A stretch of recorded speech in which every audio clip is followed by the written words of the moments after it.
So we're on the roof of the Amara family in Phoenix, Arizona, where we can see that their roofing system has experienced a lot of wind damage from this recent storm. These recent few storms that have come through, we can see a lot of blown off teeth, a lot of wind creased and damaged shingles. I'm going to do a removal and a replacement of one of these. One that I've selected is this one. We can see that it's got a large crease in it. This thing has just been flapping around back and forth. So I'm going to go ahead and set the camera up so that everyone can view the work being performed. Then I'm going to set myself up for success by putting on gloves. And then we will go about our business of removal and replace. So what we have here, make sure you guys can see the view. Yep. What we have here is a 36, I don't know the dimension actually, but it's a dimensional shingle.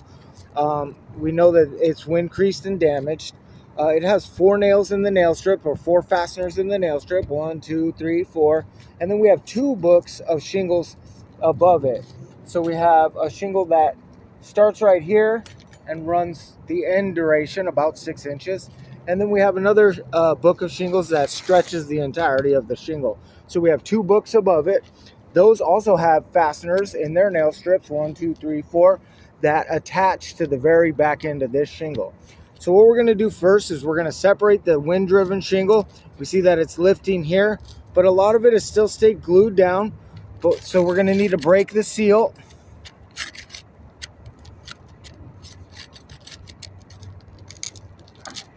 You got to be really careful because these things they just get so matted together. You got to do it slowly. We're just trying to separate it. Just go real. Oh man, this one is just matted down. Oh.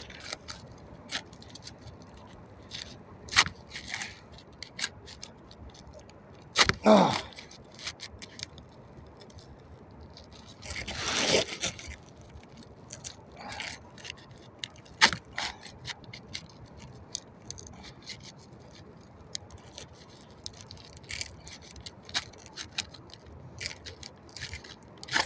Okay, so now we have our shingle able to be removed, but we need to also break the seal strip that holds it into place with the 2 books above it. So we'll start on the far end up here.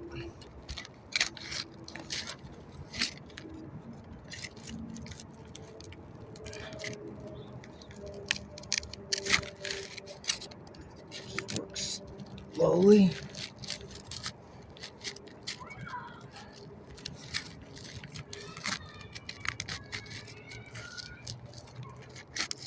Arizona sun just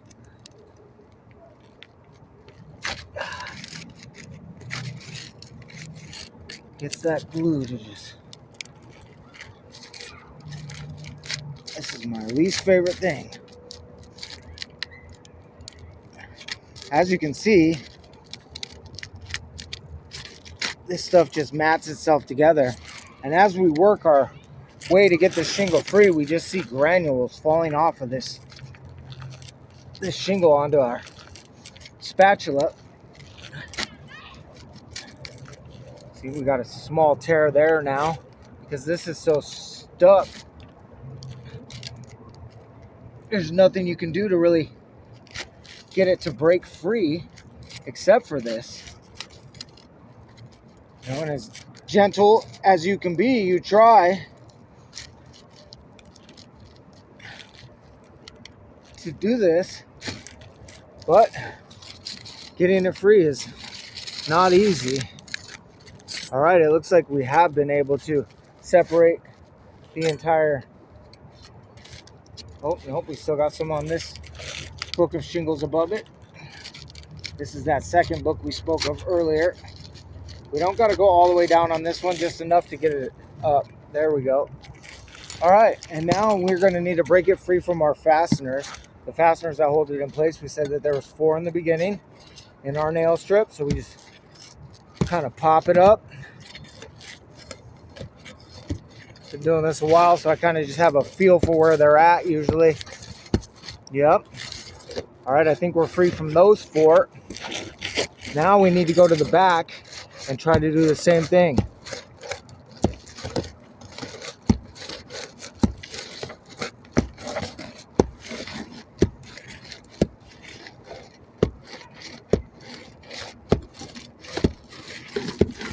All right, I believe with a little bit of nuance here, we should be able to get this free, and we are. As you can see, granules are falling off. Now what we want to do is make sure that this surface will allow for a shingle to slide back in. We want to take a peek under here, make sure that we're working with, so we got those nails that were holding it in originally, they're popped up. So we're gonna have to pull those out. We want to get this surface completely clear.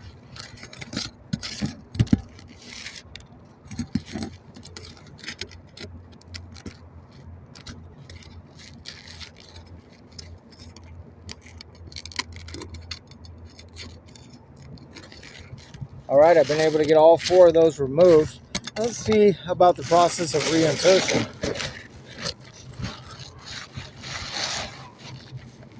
All right, we got to go get back over the nails in the back so that we don't have to break every row free. We just pop that over.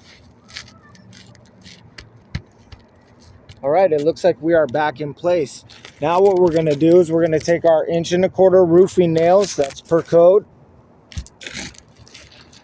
I've got 4 of them here, and our recommended roofing snake here, and we're going to reinsert new fasteners into the nail strip. So first I'm going to want to start right here on the end.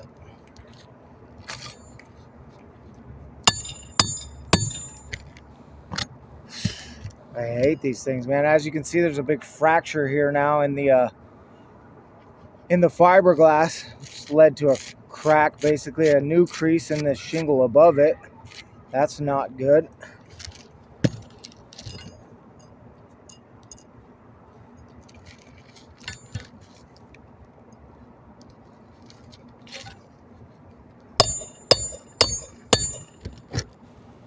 Yep, it just completely fractures away the fiberglass.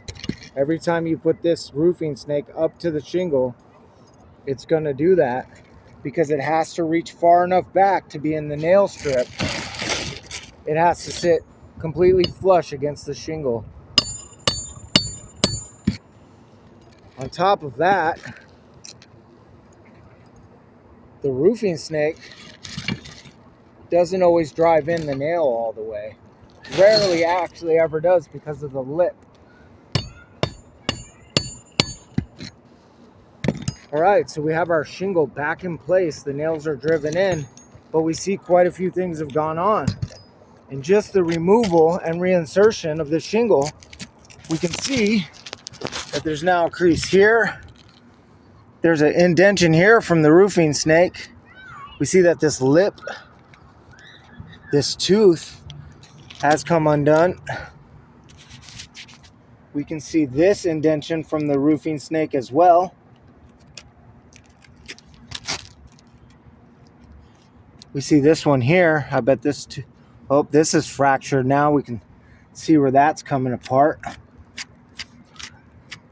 That's not good. In order to remove this shingle and replace it, it damages the 2 above it. As well, we can see that the nails aren't driven in all the way by the roofing snake, which will eventually lead to a nail pop, which a nail pop will pop itself through this shingle and eventually become a leak. This is work that can't be warranted under these conditions. This roof is too matted and stuck together and brittle. I consider this a fail.